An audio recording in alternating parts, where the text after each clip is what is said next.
You work hard to get new patients, so learn how to better hold on to them. This is called patient retention. You'll explore the most forgotten aspect of the sales process that will take your business to a whole new level. It'll help differentiate you from your competition and boost your sales.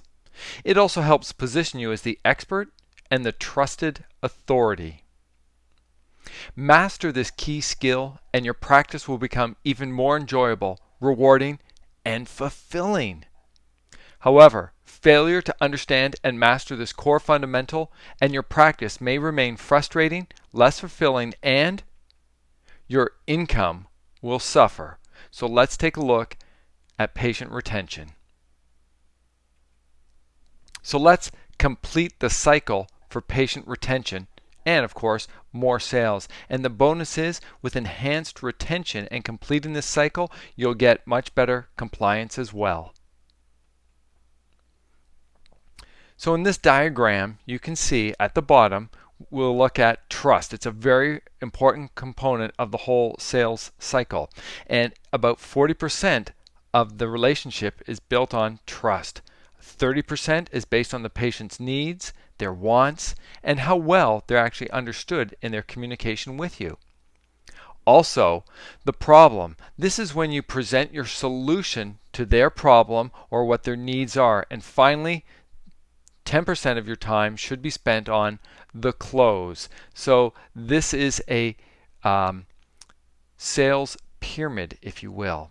Now, what's important to understand, and a question I want to ask you is, what kind of business are you in?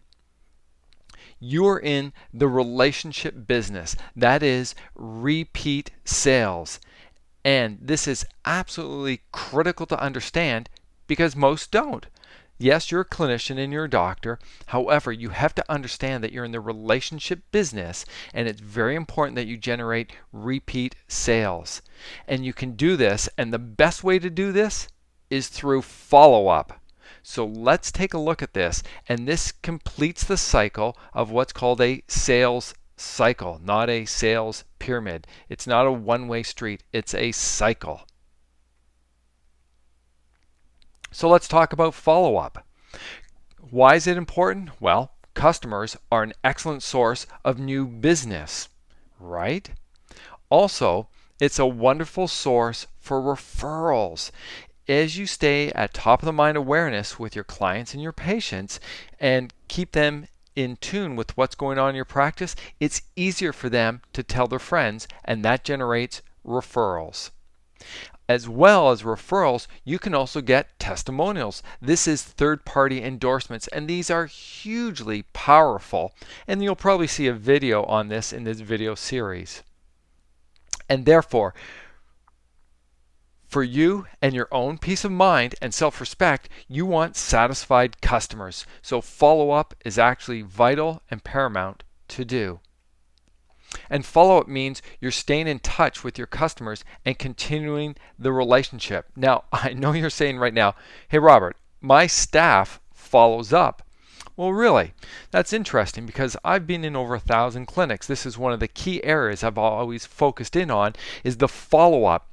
And often, here's what I get. And maybe you're in this situation, or maybe you're doing much better. So what happens? I ask the docs, the clinician, hey, how do you follow up to generate the sales cycle?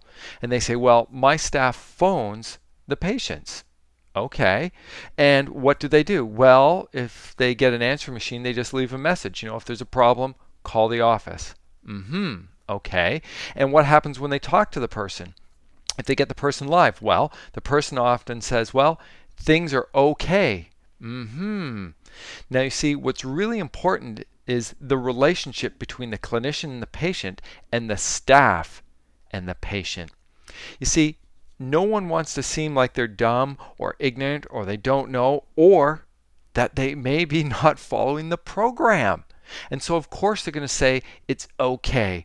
An important aspect of follow-up is often getting the patient back into the clinic, sitting knee to knee, and maybe using a questionnaire before they come in to really drill down and figure out how things truly are they going. Are they going well? Are they having challenges? Are there hurdles?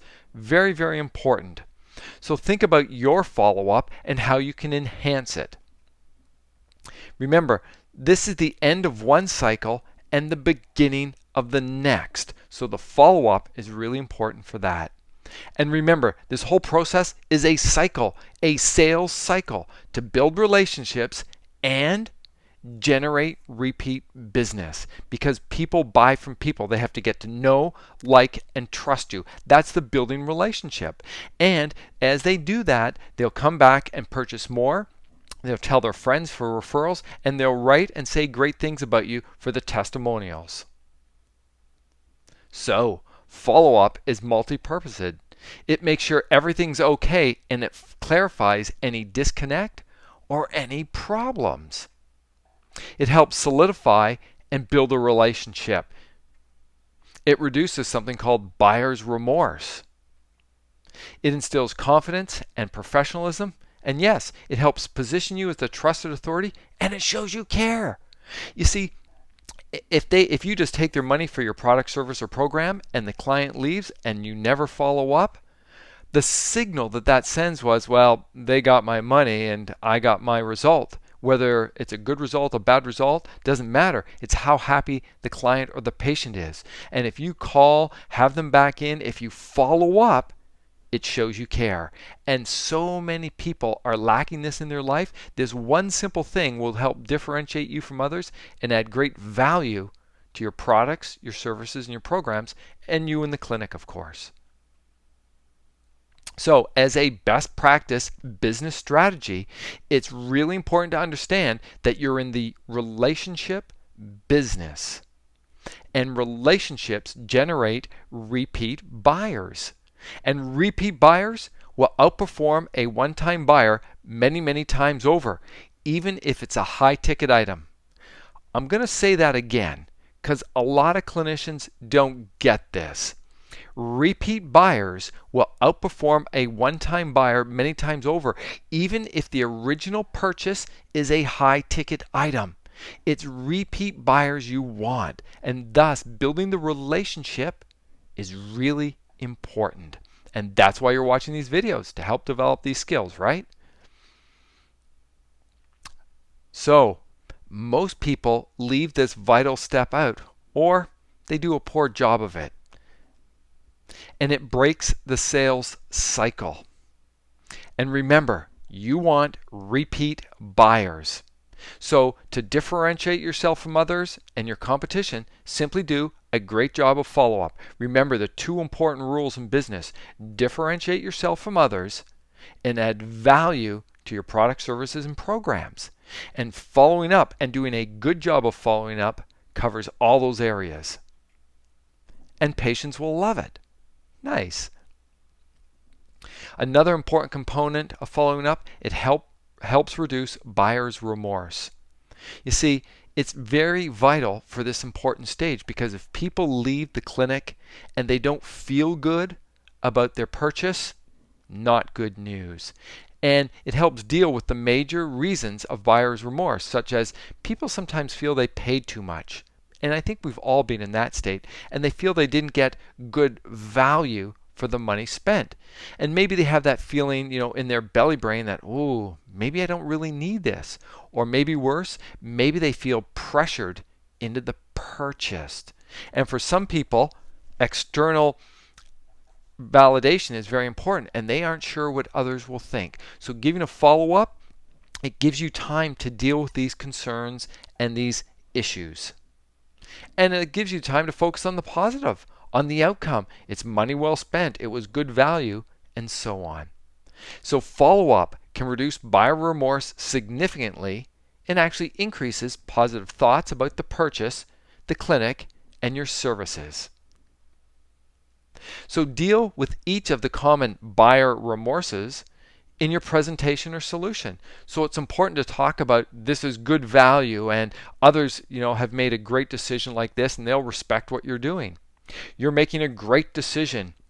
And also, very important to come across not as a high pressure salesperson. Nobody wants that. You don't want to do that. The patient doesn't want to feel like that. And throughout these sales training, you'll learn that's the worst thing you can do. So let's avoid it. And also that this is something they really want and need. Very important. And ultimately, make people feel good about their investment.